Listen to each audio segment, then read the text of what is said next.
저는 성인이 돼서 처음으로 비행기를 탔는데요. 저희 아이들은 뭐 외국 여행도 갔다 와보고 또 선교도 다녀와 본 경험이 있기 때문에 뭐 어리지만 여러 번 좀 비행기를 탄 경험이 있는 것 같습니다. 최근에 저희 가족이 이제 휴가 때 선교지를 좀 같이 방문해 보고자 이제 비행기를 타게 됐는데, 저희 둘째 지아가 8살짜리가 절대 비행기를 타기 싫다라는 겁니다. 여러 번 타봤는데도 타기 싫대요. 왜 그러냐고 했더니 사고가 난다는 거예요. 비행기 추락과 관련된 뭐 그런 다큐 같은 걸 좀 본 모양입니다. 그래서 무서운 마음에 비행기 타기 싫다라는 거예요. 그래서 절대 안 간대요. 그러면 잘 됐다, 그럼 너 할머니네 집에 있어라고 했더니 또 그건 아니라고 해서 어쨌든 데리고 다 갔다 왔습니다. 많이들 그러셨겠지만 저도 처음에 비행기를 탈 때는 참 무서웠습니다. 하늘에 떠 있는다는 것 자체가 신기했고, 또 만일에 거기서 무슨 일이 일어나면 뭐 어떻게 할 수 있는 방법이 없잖아요. 그냥 떨어져 죽는 게 아닌가라는 그 두려움이 참 많았던 거예요. 그런데 뭐가 위안이 됐냐 하면, 비행기 사고로 죽을 확률이 거의 제로에 가깝다라는 그 통계를 듣고 좀 위안이 됐습니다. 여러분, 비행기 사고로 죽을 확률이 몇 프로인 줄 아십니까? 1100만 분의 1입니다. 0.0000091%예요. 여러분이 탄 비행기가 사고 날 확률이 그 정도밖에 안 돼요. 물론 세상에 100%는 존재하지 않기 때문에 또 모르죠. 뭐 내가 탄 비행기가 사고가 날 수도 있고 내가 뭐 죽을 수도 있겠죠. 아예 가능성이 없는 건 아니기 때문에 아예 0%다, 제로다라고 말할 수는 없지만, 그러나 뭐 그럴 가능성은 그냥 거의 없다고 봐도 괜찮을 만큼 거의 제로다라고 해도 과언이 아닐 거다라는 거죠. 이런 통계를 보니까 이제 두렵지가 않더라고요. 뭐 비행기를 타다가 보면 뭐 가끔 움찔움찔 할 때도 있잖아요. 뭐 그러더라도 괜찮겠지 하고 생각을 하게 되는 겁니다. 물론 최근 들어서 좀 이런 사고들이 종종 보고가 되고 있다 보니 불안감도 없지 않아 있는 건 사실입니다. 하지만 전체적인 통계만을 놓고 보자면 내가 탄 비행기가 사고가 날 확률은 그냥 없다라고 봐도 무방한 거죠. 이처럼 통계라는 건요, 어떤 가능성이나 추론을 가지고 내는 것이 아니라 경험을 토대로 그 수치를 내는 겁니다. 만일에 어떤 가능성이나 예상을 가지고 통계를 내면 그 자료는 전혀 신빙성이 없는 거죠. 하지만 이미 일어난 경험을 토대로 일어난 사실을 근거로 통계를 내면 그건 믿을 만한 근거가 될 수 있는 겁니다. 여러분, 비행기가 하루에 몇 대나 운항을 하는 줄 아십니까? 전 세계적으로 보면 매일 9만 대에서 12만 대가 운행을 합니다. 지금 우리 눈에 보이지 않을 뿐이지 실제로 하늘에는 6천 대, 7천 대가 날아다니고 있어요. 현재 하늘에. 그러니까 매일 같은 동시간대에 사람을 실은 비행기가 6천에서 7천 대가 지금 하늘을 날고 있다라는 겁니다. 그 많은 비행기 중에 우리는 한 대를 타는 거예요.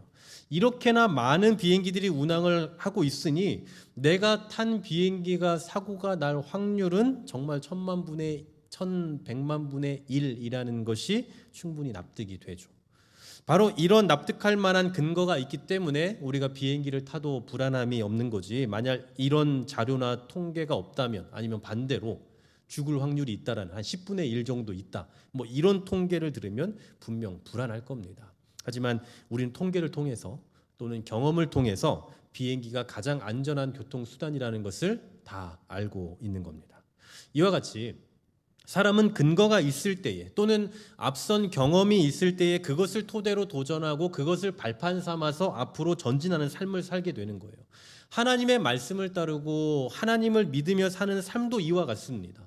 하나님의 말씀대로 살았더니 망했더라, 믿음대로 사는 사람들은 다 실패하더라 하는 통계만 있고 그런 근거만 있으면 누구도 말씀대로 살고 싶어 하지 않을 거예요. 누구도 하나님의 말씀을 믿고 누구도 하나님의 말씀을 신뢰하지 않을 거란 말입니다. 하지만 하나님의 말씀대로 산 경험이 있는 이들이 있고, 그런 삶으로 인해서 매우 긍정적인 삶을 살았다라는, 긍정적인 결과가 나타났다라는 이들의 경험과 통계가 있으면, 그거 살만하네, 그거 괜찮나 보다, 혹은 나아가서 나도 한번 그렇게 살아봐야겠다라는 확신을 갖게 되는 거예요. 다시 말해서 이 땅에서 믿음으로 말씀에 순종하며 살아갈 근거를 얻게 된다라는 사실입니다. 바로 오늘 우리가 읽은 말씀이 이러한 근거를 보여주고 있는 말씀이에요. 앞서 베드로는, 오늘 우리가 앞선 그 장까지에서 베드로는 뭘 말했냐면, 선을 행해라, 그런데 그러면 고난이 있을 거다 라고 이야기를 해요. 선을 행하면 고난이 있다? 여러분 이거 선 행하라는 얘기입니까? 말란 얘기입니까? 굉장히 이걸 듣는 사람들은 고개가 갸우뚱해졌을 거예요. 어쩌라는 거냐? 선 행하지 말라는 건가? 라고 고개가 갸우뚱거리는 동시에 베드로는 이렇게 말하죠. 그거 이상하게 여기지 말아라. 선을 행하면서 고난을 받는 건 아주 당연한 거다. 이건 하나님의 뜻이다. 라고 이야기를 해요. 자, 여기까지 들으면 정말 어려운 일입니다.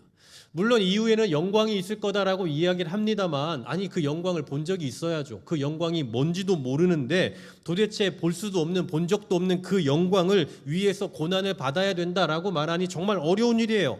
이게 오늘 앞선 본문까지 이 베드로전서를 읽는 그 독자들의 심정일 겁니다. 도대체 어쩌라는 거냐라는 거예요.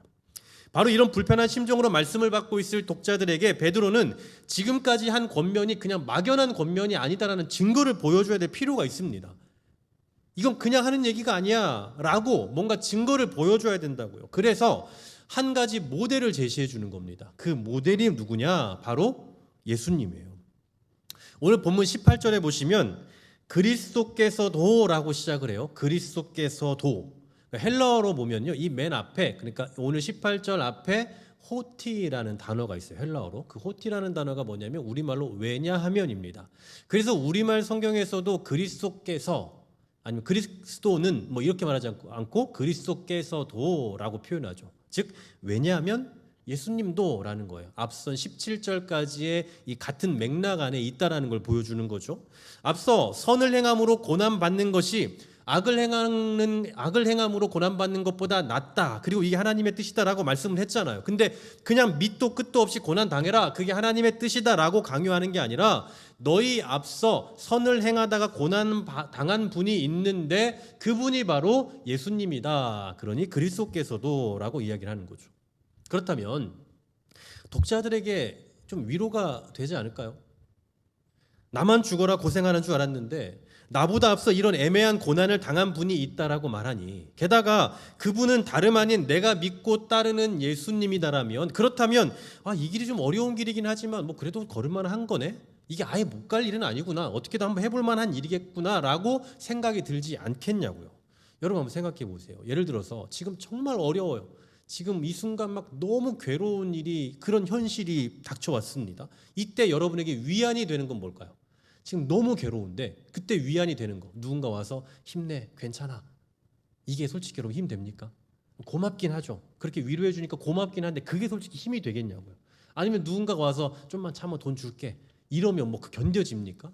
또 모르죠. 물론 정말 많은 돈을 준다면 견딜 수 있을지 모르겠지만 뭐 그렇게 제시할 사람도 없고 또 그런 것이 진정한 위로가 되지도 않을 거예요. 정말 위로는 뭐냐면 지금 내가 당하는 이 똑같은 고난을 이미 경험해 본 사람, 바로 그런 사람이 나도 전에 이런 일이 있었어 라고 말하면서 그 일을 동일하게 얘기해 줄 수 있는, 그래서 그걸 들으면 이런 일들을 당해본 사람도 있구나 라고 생각을 할 수 있는 거죠. 최근 들어 저희 교회에 이 암 수술을 받은 분이 3분이나 계세요. 근데 암 수술을 받고 나서 이제 경과가 어떤지, 어떤 그 증상이 나타나는지를 이렇게 물으면 막 여러 가지 증상들을 말씀을 하시더라고요. 그럼 이제 저는 궁금한 거예요. 그게 일반적인 현상이냐 아니면 아주 보기 드문 현상이냐. 그러니까 수술을 하고 나서 나타나는 그 증상들이 아주 뭐 보편적으로 그 수술을 하면 이런 일들이 있다거나 아니면 반대로 처음 본 일이라거나 이러면 사실 좀 철렁하지 않겠어요? 근데 다행히도 일반적인 거래요. 뭐 예를 들면 그거 괜찮은 건가요? 그 증상이 뭐 잘 나타나는 증상인가요? 라고 물었는데 모르겠어요. 의사 선생님이 이런 일은 처음이래요. 의사 선생님이 이건 학계에 보고되지 않은 일이라서 어떻게 해야 될지 되게 당황하시더라고요. 이런 얘기 들으면 저도 가슴이 막 철렁할 거예요. 근데 다행히도 이미 다 사람들이 그런 걸 겪는다라고 이야기를 해요. 그러니까 안심이 되죠. 제가 이제 2년 차입니다. 이 담임 목회 2년 차예요. 제가 부교역자로는 20년을 있었으니 나름 베테랑이겠지만 아직 담임은 초보죠. 2년이니까.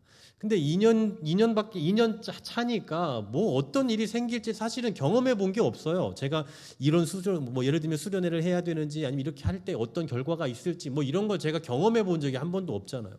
그런데도 불구하고 제가 어떤 그냥 확신을 가지고 마치 몇 번 해본 것처럼 이렇게 할 수 있는 이유가 뭔지 아십니까? 제 주변에 이미 다 해봤던 뭐 선배들이나 동기들이 다 있으니까요. 이미 그들을 통해서 임상실험이 다 된 것을 가지고 하는 겁니다. 아니면 이미 앞서서 우리 원로 목사님께서 다 하셨던 일들, 그래서 그런 성공 여부에 대한 것들을 제가 알고 있으니까 그냥 해도 되겠거니 아니면 하지 말아야 되겠거니 라고 확신을 가지고 할 수 있는 거죠. 그러니까 그런 근거를 가지고 믿고 가는 거예요. 마치 몇 번 해본 것처럼. 이와 마찬가지입니다. 지금 베드로가 고난의 모델로 예수님을 내세운 건 다른 게 아니에요. 이미 우리가 믿는 그 예수님이 여러분보다 더한 고난을 당하셨다니까요. 그러니까 지금 여러분이 고난 당하고 있는 거, 그거 인간이 도무지 감당해낼 수 없는 그런 거 아니에요. 할 수 있는 겁니다. 괜찮아요. 지금 비록 힘든 건 알지만 이미 예수님은 여러분보다 훨씬 힘든 어려움들을 겪어 오셨으니까 여러분 견딜만 해요. 괜찮아요. 괜찮아요. 조금만 참으세요. 이런 말을 하고 싶었던 거예요. 다시 말하면 애매한 고난을 당하고 있는 성도들에게 이미 예수님께서도 동일한 고난을 당했습니다 라고 말함으로써 지금까지 앞서 얘기했던 이 권면이 17절까지 이 권면이 그냥 막연한 권면, 아무 근거도 없이 통계도 없이 그냥 하는 얘기가 아니다라는 것을 보여준다고요. 그런데 여러분 또 여기서 끝날 수가 없어요. 예수님도 이런 고난을 당하셨더라. 그것도 물론 위안이 될 수는 있지만 그것보다 더 궁금한 건 그래서 어떻게 됐는데요. 우리한테 진짜 고난 가운데 있는 우리에게 위로가 되는 건 저 사람도 똑같은 고난을 당했대. 이게 위로가 되는 게 아니라 똑같은 고난을 당했지만 그 결과가 이렇게 됐어 라고 들어야 되는 거죠. 거기까지 가야 그게 근거가 있는 고난이 될 수 있는 겁니다. 예전에 제가 어릴 때만 하더라도 꿈이 뭐냐라고 말하면 초등학교 때는 대부분 대통령, 의사, 판사 이런 거였던 것 같아요. 근데 오늘날 아이들의 꿈이 뭔 줄 아십니까? 이 중고등학생들은 그래도 나름 조금 이렇게 적성을 고려하거나 안정성을 좀 생각을 하다 보니까 공무원도 있고 교사도 있고 또 연구원 이런 것들이 요즘 통계상 이렇게 상위권을 차지하더라고요. 근데 우리 초등학생들은 좀 그런 게 없잖아요. 그냥 굉장히 이상적인 것들을 생각을 하잖아요. 그래서 초등학생들의 그 꿈이 뭐냐? 1위가 운동선수예요. 운동선수. 그리고 조금 이전에 몇 해 전에는 이 크리에이터 그러니까 유튜브 같은 그 동영상 플랫폼을 만드는 제작하는 사람들 있잖아요. 그런 것이 또 1등이었어요. 또 그 이전에는 몇 해 전에는 연예인이 1등이었습니다. 여러분 초등학생들의 꿈, 이 지금 현재 운동선수 그리고 크리에이터 그리고 연예인 공통점이 뭐 같으세요? 그 해에 그 당대에 가장 아이들이 좋아하는 거예요. 아이들이 가장 관심 있어하는 그 분야라고요. 그러니까 오늘날 아이들이 운동선수를 꿈꾸는 이유는 요즘 우리 아이들이 다 손흥민 같은 선수들을 보고 자랐으니까 그래요. 손흥민 같은 선수들 보십시오. 최근에 LA로 이렇게 이적을 했는데 어제 뉴스 보니까 전 세계 유니폼 판매량 1위래요. 전 세계. 우리나라 선수가 전 세계 유니폼 판매량이 1위라는 게 믿어지십니까?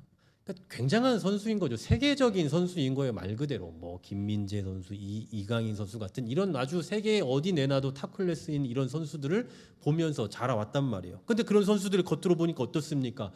인기도 엄청 많죠. 연봉도 수십억 수백억씩 하죠. 이적료도 만만치 않고요. 이런 겉으로 보이는 삶을 보면 너무 대단해요. 좋은 집에 살고 좋은 차를 슈퍼카를 몇 대씩 갖고 살고 이런 모습을 보니 당연히 그런 선수가 되고 싶은 겁니다.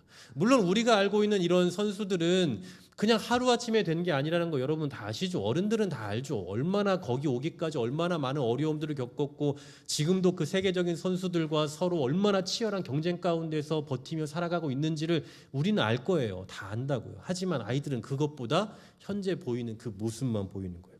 그러다 보니까 나도 운동 좀만 하면 될 것 같아. 나도 저렇게 할 거야. 라고 이제 그 생각을 갖게 되는 거죠. 뭘 얘기하려고 하냐면 어떤 모델이 제시가 되었을 때는 결과가 중요하다라는 거예요. 그러니까 손흥민 같은 그런 유명한 선수들이 과거에 이런 어려운 시간을 겪었어요라고 말해야 그러면 나도 한번 좀 해봐야겠다, 할만하구나, 그 어려움 나도 한번 견딜만하구나라고 생각하는 거지. 아무런 결과가 없는, 결과가 형편없는 어떤 사람이 나 과거에 되게 많이 힘들었어요 이런 얘기하면 이건 도전이 되는 게 아니라 굉장히 슬픈 얘기죠. 옛날에도 고생인데 지금도 고생하네. 슬픈 얘기밖에 안 돼요. 마찬가지죠. 베드로는 예수님이 우리 앞서 부당한 고난을 당하셨다는 사실만으로 성도들에게 위로를 주는 게 아니에요. 물론 그것도 어느 정도 위로가 될 수는 있지만 사람들은 그래서 어떻게 됐는데요? 그래요. 예수님도 우리처럼 고난을 받아서 어떻게 됐는데요? 라고 그 결과를 듣고 싶어 한다고요. 그래서 베드로는 오늘 본문에서 예수님이 먼저 그런 고난을 당하신 후에 어떤 결과가 나타났는지를 말해주고 있는 거고, 그걸 설명해주고 있는 구절이 오늘 본문의 19절, 20절입니다. 자, 19절, 20절 말씀 같이 한번 좀 읽어볼까요? 시작. 그가 또한 영으로 가서 옥에 있는 영들에게 선포하시니라. 그들은 전에 노아의 날 방주를 준비할 동안 하나님이 오래 참고 기다리실 때에 복종하지 아니하던 자들이라. 방주에서 물로 말미암아 구원을 얻은 자가 몇 명뿐이니 겨우 8명이라. 아멘. 여러분, 이 구절은 우리가 지금 아무렇지 않게 읽었지만 사실은 성경 66권을 통틀어서 가장 난해한 구절 중에 하나로 꼽히는 구절입니다. 아주 힘든, 되게 어려워. 이게 도대체 무슨 얘기인지 모르겠는 거예요. 본래 우리가 매번 외우는 사도신경 있지 않습니까? 우리가 늘 예배 때마다 사도신경을 외우는데 그 사도신경 원문에 보면 오늘 이 본문의 문장이 포함이 돼 있어요. 우리가 이렇게 고백하지 않습니까? 장사한 지 사흘 만에 죽은 자 가운데서 다시 살아나셨다라고 고백하는데, 원문에 보면 장사되시어 지옥에 내려가신 지 3일 만에 살아나셨다라고요. 그러니까 지옥에 내려가셔서 전하셨다라는 이 내용이 실제로는 포함이 되어 있다라는 겁니다. 자, 그러면 사도신경과 오늘 본문의 이 내용을 종합을 해보면요, 예수님은 죽으신 후 부활하시기 전까지 그 영혼이 3일 동안 지옥에 가셔서 복음을 전하신 것처럼 보이는 거예요. 그러니까 이 맥락 그대로 죽으신 다음에 지옥에 가셔서 선포하시고 3일 만에 다시 살아나셨다 이거잖아요. 그러니까 죽으셨고 그 3일 동안의 영혼이 지옥에 가셔서 복음을 전하셨다. 그런데 이렇게 되면 참 많은 문제들이 생겨요. 예를 들면 첫 번째로는 이런 문제가 생기죠. 우리는 죽으면 이 땅에서 예수를 믿고 죽거나 믿지 않고 죽으면 그 이상에는 더 이상 없어요. 그러니까 믿지 않는 자들에게는 기회가 없는 거죠. 죽은 이후에는 믿을 기회가 없다고요. 그런데 오늘 이것을 문장 그대로, 문자 그대로 설명하면 지옥에 가 있는데 예수님이 와서 복음을 전해주셨고 지옥에서 다시 복음을 듣고 천국에 갈 수 있는 기회가 있네? 라고 생각할 수 있는 거잖아요. 그러니까 이거는 아니다라는 거예요. 그럴 수 없다. 예수님이 복음을 전하셨다는 건, 복음을 전하셨다라고 본다라는 건 이 성경의 일관적인 메시지와는 전혀 상반된 내용이다라는 거죠. 또 아니면 여기 뒤에 보시면 대상이 그 노아의 방주 때에 순종하지 않고 죽은 사람들에 대해서만 얘기하거든요. 그러니까 대상이 국한되어 있는 거예요. 노아의 홍수 때 믿지 않아서 심판당한 그 사람들. 왜 하필 예수님은 다른 사람들에겐 기회를 주지 않고 왜 그 사람들에게만 기회를 주냐라고 이의를 제기할 수 있는 거죠. 그러므로 지옥에 가셔서 복음을 전하셨다라고 말하기는 어렵다라는 거예요. 그럼 뭐냐? 도대체 이 말씀이 무슨 의미냐? 모르겠습니다. 정확히는 모르겠어요. 이 구절에서 중요한 키워드를 몇 가지를 딱 꼽아가지고 이것들을 조합을 해보면 여기에서 나올 수 있는 해석이 무려 180가지입니다.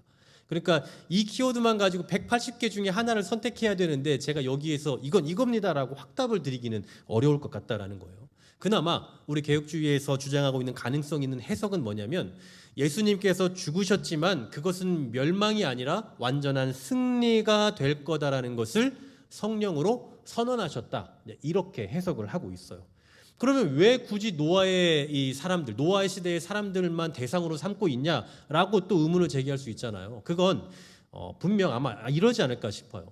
이것도 이제 뭐 그냥 제가 하는 얘기는 아닙니다만, 동시에 말씀에 순종하지 않아서 멸망받은 유일한 세대가 이 노아 시대 사람들이잖아요. 그러니까 동시에 심판받았잖아요. 동시에 그 세대 전체가 유일한. 그래서 그 시대에 하나님의 말씀을 믿지 않고 불순종해서 심판당한 유일한 세대에게 가서 내가 맞았다, 니들이 틀렸다라는 것을 선언하셨다라는 거죠. 하지만 뭐 이렇게 해석하는 것도 몇 가지 또 의문사항을 제기하기 때문에 뭐 이게 100% 맞다라고는 또 말하기는 어려울 것 같아요. 어쨌든 제가 뭐 이걸 억지로 풀진 않겠습니다. 그럼에도 불구하고 오늘 이 본문이 의미하는 분명한 사실은 있어요. 의미적으로 저 죄인들에게 선포될 만큼, 이미 죽은 자들에게, 하나님의 말씀을 믿지 않는 자들에게 명확하게 선포될 만큼 예수님의 죽으심과 부활하심은 아주 명백한 승리의 사건이다라는 거예요. 아주 명백한 것, 이건 사실이다, 누구도 부정할 수 없는 일이다라는 거예요. 여러분, 예수님은 솔직히 이 땅에서 선을 행하면서 사시다 고난만 진통 당하셔다 죽으셨잖아요. 예수님이 여기서 뭐 부자로 사셨습니까? 뭐 슈퍼카를 타고 다니셨습니까? 좋은 의리의리한 저택에 사셨습니까? 그런 걸 누리지 못하고 그냥 내내 고난만 당하다 죽었어요.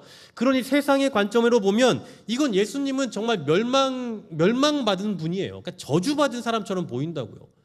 편안하게 살지 못했잖아요. 이렇게 살다 죽은 사람이 복되다라고 누가 말할 수 있습니까? 아무도 그런 말 못해요. 하지만 실제로는 엄청난 승리를 이룬 분이다라는 거예요.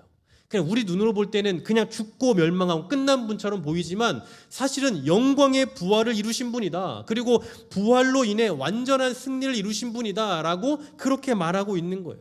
게다가 예수님께서 이렇게 죽으시고 부활하시고 승천하신 이유가 뭔지 아십니까? 오늘 본문 18절 중반절에서 이렇게 말씀해요. 우리를 하나님 앞으로 인도하려 하심이라.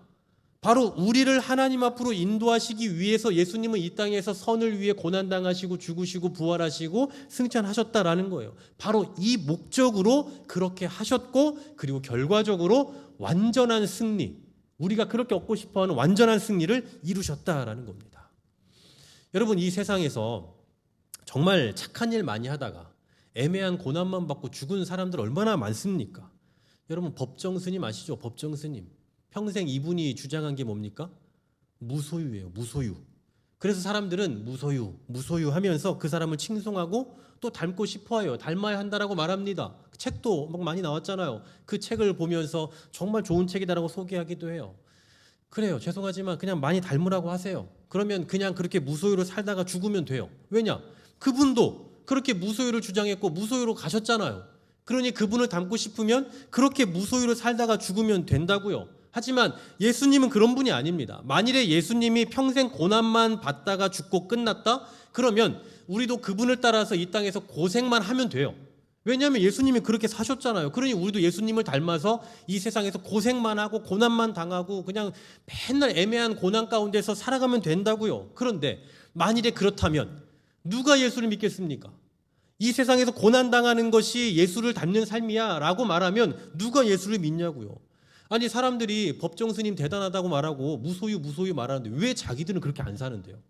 왜 뭐 법정 스님을 따라야 된다, 무소유가 좋다, 무소유해야 된다, 뭐 그분 대단하다 칭송을 하는데 왜 자기들은 그렇게 안 사냐고요. 솔직히 무소유는 싫거든요. 그분은 대단한 건 맞지만 무소유 정말 필요한 것 같지만, 그런데 나는 무소유로 살기 싫어요. 그래서 그 사람이 대단하다고 말하고 무소유 정신이 대단하다고 말은 하지만 정작 자기들은 그렇게 살지 않는 거예요. 마찬가지로 예수님이 대단하시다, 예수님의 죽으심이 대단하다, 예수님의 뭐 그 가치가 어마어마하다라고 말하지만 그분이 평생 이 땅에서 애매한 고난만 받다가 죽어버렸다면 그러면 누구도 예수님을 닮고 싶어 하진 않을 거라고요. 대단하다라고 말하지만 닮고 싶어 하진 않아요. 하지만 예수님은 다르다고요. 그렇게 애매한 고난만 받다가 죽은 성인이나 위인이나 그런 사람들과 같이 그렇게 고난만 받다가 죽으신 것이 아니라 예수님은 완전한 승리를 이루셨다고요. 일반적인 위인이나 성인들처럼 깨끗한 삶만 살다가 죽은 것과는 차원이 달라요. 예수님은 그렇게도 사셨지만 그러나 그 결과 위대한 승리가 실제적으로 있었다라는 사실이에요. 그러니 우리가 말하는 그 뭐 무소유를 말하는 분들이나 아니면 어떤 그런 성인이나 위인들과 같은 그런 삶과는 비교할 수 없는 아주 고차원적인 삶을 사셨다라고 우리가 말할 수 있는 거예요. 그러니 우리도 예수님처럼 선을 행하다가 애매한 고난 받아도 괜찮다라는 거예요. 예수님도 그런 삶을 사셨지만 완전한 승리 이루셨잖아요. 우리 역시 이러한 삶을 살더라도 완전한 승리가 보장되어 있으니 이 땅에서 고난 조금 받아도 괜찮다, 이 말이라고요. 한마디로 오늘 본문을 정리하면 예수님도 그렇게 사셨으니 너희도 그렇게 살아라. 예수님도 승리하셨으니 너희도 반드시 승리한다. 믿으십니까? 비행기 타고 가다가 사고 나면 죽을 것 같다라고 불안해하는 제 딸 지아에게 괜찮아 지아야, 우리가 타는 비행기 사고 안 날 거야. 사고 나지 않게 해달라고 기도해. 이렇게 말하는 대신에 야, 매일 10만 대가 하늘을 날아다녀. 지금 네 눈에 보이지 않지만 이미 한 6천 대, 7천 대가 지금 하늘에 공중에 날아다니고 있어. 그 중에 하나를 우린 타는 거야. 근데 얘들아, 근데 지아야, 그 비행기가 땅에 떨어지니? 지금 비행기가 막 땅에 떨어지고 네 눈앞에서 비행기가 폭파하고 그래? 그러지 않잖아. 네가 타는 비행기도 절대 사고 날 일 없어. 걱정하지 마. 라고 말했더니 안심하더라고요. 그리고 실제로 비행기를 타고 오고 가는 길 동안 전혀 두려워하거나 뭐 걱정하는 기색이 전혀 없었어요. 괜찮을 거야라는 그 가능성이나 예상을 말하기보다 해보니 아무렇지 않아, 아무 문제 없었어라는 그 실제를 기반으로 한 통계가 훨씬 설득력이 있는 법입니다. 그런 의미에서 우리의 신앙은 구원받을 거야, 괜찮을 거야 라는 가능성에 기반을 둔 신앙이 아니라 우리 앞서 행하신 예수님이 계시고 그분의 삶의 결과는 완전한 승리였더라 라는 그 사실을 기반으로 한 신앙인 것입니다. 어떤 사람들은 우리의 신앙을 보이지 않는 것을 믿는 아주 맹목적인 신앙인 것처럼 치부하기도 하는데 천만의 말씀이에요. 저는 성경을 토대로 믿는 신앙이야말로 세상 그 어떤 종교보다도 사실에 근거하고 역사와 실제를 근거한 신앙이라고 확신합니다. 고난당하고 있는 사람들에게 막연하게 괜찮을 거야, 나아질 거야 라고 말하는 신앙이 아니라 괜찮아, 아무 걱정하지 마 라고 아주 확신 있게 말할 수 있는 신앙이 바로 저와 여러분이 믿는 이 신앙이라는 말이에요. 왜 그렇습니까? 우리의 믿음은 확실한 근거를 토대로 한 신앙이니까요. 보이지 않는 막연한 것, 가능성이나 어떤 확률에 기대는 것이 아니라 또렷한 근거를 가지고 있는 신앙이 바로 저와 여러분이 믿고 있는 이 신앙이고 믿음이다라는 사실이에요. 오늘날의 세상은 지극히 현실적입니다. 지극히 합리적이에요. 그래서 보이지 않는 것을 믿지 않아요. 보이는 것만 믿으려고 하고 보이지 않는 것을 믿는 삶을 아주 어리석다라고 말합니다. 이때 누군가는 보여줘야 돼요. 누군가는. 말씀대로 살아가는 삶도 좋다. 믿음으로 살아도 무너지지 않는다. 아니 오히려 그게 더 복되더라라는 것을 보여줘야 된다고요. 우리 신앙인들이 자녀들에게 우리 엄마 아빠는 믿음이 있어서 그래서 조금 손해보는 일이 있어도 흔들리지 않아 라는 그 말이 남아야 돼요. 우리 직장 동료들에게 저 사람은 믿음 때문에 신앙 때문에 손해도 보고 양보도 하는데 고난이 있어도 꺾이지 않더라 라는 그런 인상을 남겨야겠죠. 여러분의 친구들에게 믿음을 가진 저 친구는 정말 멋지게 살더라, 뭐 가진 게 많고 뭐 대단해서가 아니라 정말 멋지게 살아가고 있구나 라는 그 확신을 심어줄 수 있어야 돼요. 한마디로 저와 여러분의 삶이 살아있는 통계가 되는 것, 살아있는 통계가 되는 것, 그것이 바로 오늘 예수님이 우리에게 보여주신 그 길을 따라 걷는 삶이다라는 사실입니다. 사랑하는 여러분, 어떤 근거로 살고 계십니까? 무엇을 근거로 신앙생활을 하고 계십니까? 확률? 아니면 세상의 기준? 안전한 선택? 보이지 어떤 손해보지 않는 그런 판단? 아니요. 우리 삶의 근거는 예수님이 먼저 걸어가신 그 고난의 길, 그리고 그로 인한 완전한 승리의 길, 바로 이것이 우리 삶의 근거, 우리 신앙의 이유여야 하는 것입니다. 그러니 고난 때문에 선을 행하거나 행하기를 주저하거나 우리의 믿음을 숨기지 마십시오. 오히려 우리의 삶이 다른 누군가에게 살아있는 믿음의 증거가 되어 주십시오. 그것이 예수님의 길을 따르는 삶이고 또 그 길은 반드시 승리로 이루어질 것이다라는 사실을 확신하며 이 믿음의 길을 즐겁게 기쁨으로 걸어가는 저와 여러분 될 수 있기를 주의 이름으로 간절히 소망합니다.